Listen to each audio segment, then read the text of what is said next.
Today we're in Brunswick County, Virginia at Dogwood Grove Greenhouses. Well, these tomatoes are just gorgeous. They're so tall. I see lots of ripe fruit on them. And I notice one of the first things I see is that you're growing in a bag with some type of media. What is that? Yeah, this is coconut fiber. That's the most popular item used probably in small greenhouses now. It's 100% organic. Okay, that is wonderful. And so, you know, just like the home gardener, you're starting with something that's great for the plants. You put your transplants right in there. What time of the year do you put transplants into this media? We started these from seed on October 21st, and 3 weeks from that date, we brought them in here and put them in the greenhouse. October, that's something else, because as people are watching this show, they're approaching the last frost and they're thinking about putting their tomato transplants out. And so it's important for them to think about the type of soil they're growing in. You're growing in a nice coconut fiber that's good for these plants, and of course they want to increase the organic matter and have good soils where they're growing.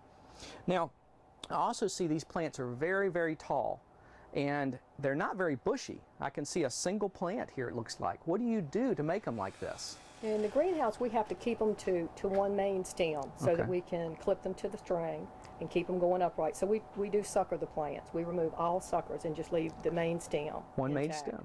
And you've got a string that comes down that you tie the plant to? We clip them. Okay.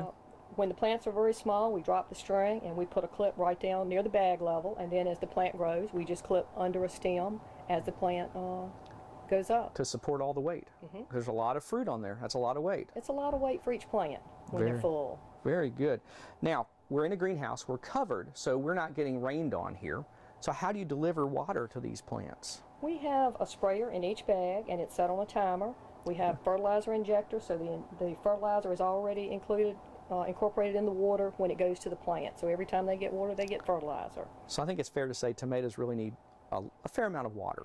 They really do, and it has to be uniform or you will have some trouble. Well, that's a good tip for the home gardener, because sometimes people rely on just rainwater. But I think for consistency, having good, healthy plants, consistent yields, they could irrigate their tomatoes and probably have better luck.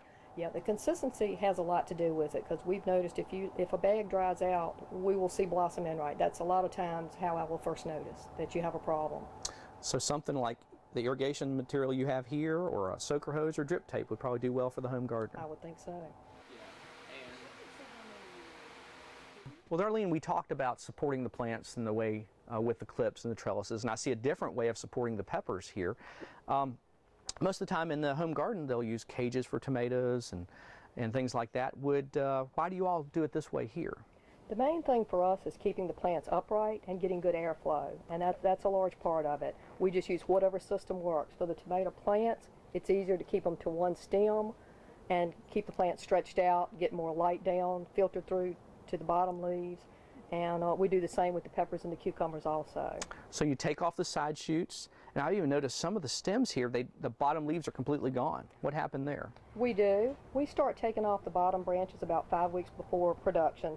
The bottom leaves will start getting yellow, and then they're really not helping the plant. They can start having disease issues, and so we just take them out, and that also improves your airflow so that you don't have leaves close to the ground or close to your soil line. Gotcha, very good. A little bit less fungal disease problems maybe because of that airflow through there. Keeps the plants dry. I really think so. I noticed these yellow cards throughout the crop in the bags. What do you use these things for? We use this to monitor to see what insects are coming in the greenhouse. Most of what you see here are fungus gnats, and they don't cause us a whole lot of problems.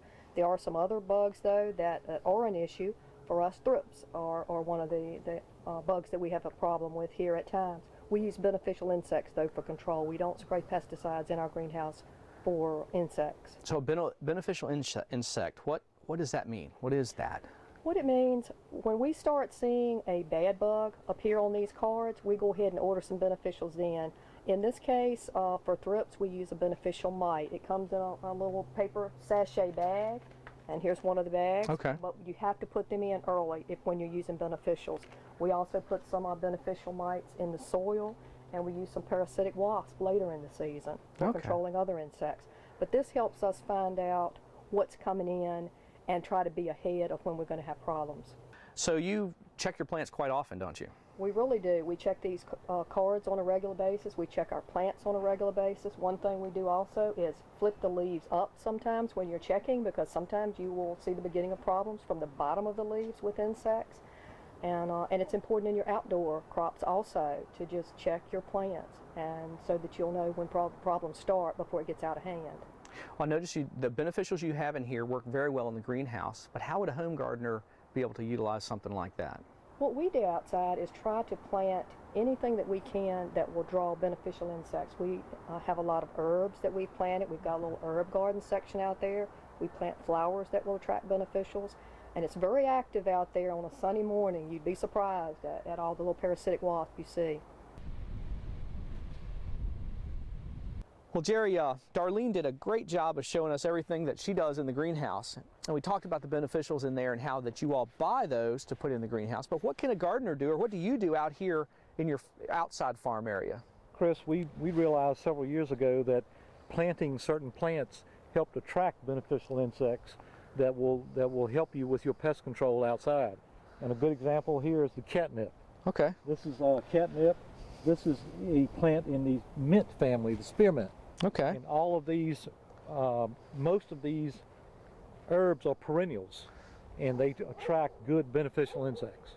So you plant your other crops that you want nearby, and then you plant these on the perimeter or in between to bring those beneficials in, maybe even bring pollinators in too, possibly. That's true. You bring in the honeybees, the butterflies, all of the good bugs come to these herb plants. That's great. So you don't have to buy the bugs, just the plants. That's right. That's right. Well, wonderful. Well, we thank y'all so much for letting us come out here today to see your operation. It was really a treat. Well, for more information about beneficial insects or greenhouse tomatoes or tomato transplants, please contact your local county extension office. For From the Ground Up, I'm Chris Mullins, and we'll see you next time.